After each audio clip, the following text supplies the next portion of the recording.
Magandang buhay! Today's episode, isa na namang restaurant-style recipe ang ating lulutuin.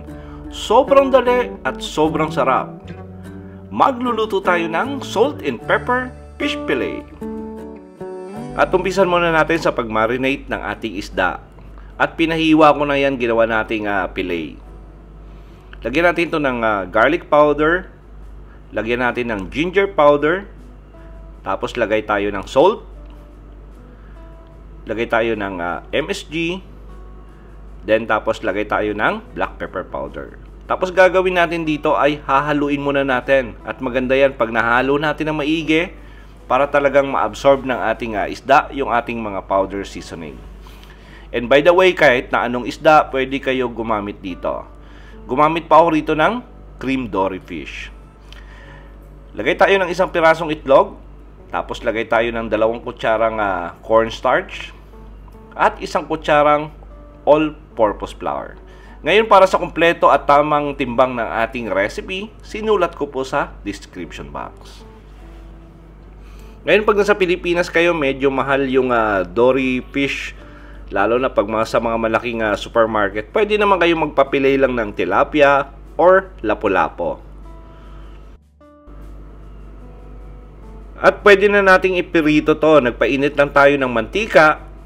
Katamtamang dami ng mantika. Tapos, lagay na natin yung ating minarinate na isda. At maganda yan pag paisa-isa yung hinuhulog yung isda nyo sa mantika.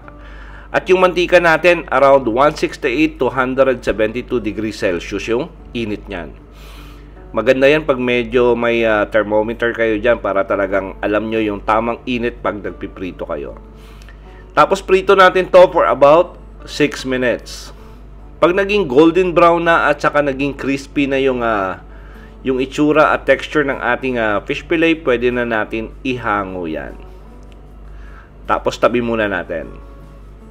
At saka pinakasikreto niyan, bago nyo ihango yung inyong piniprito, before 15 seconds siguro, pataasan nyo yung apoy. Painit lang tayo ng mantika, tapos gisa na natin yung ating ginger. Yung ginger natin or luya natin ay chinap lang natin yan ng pinong-pino.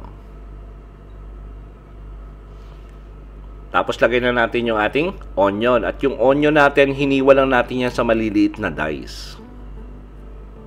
Tapos sangkutsa lang natin siguro yung ating ginger at saka yung onion for about 2 minutes.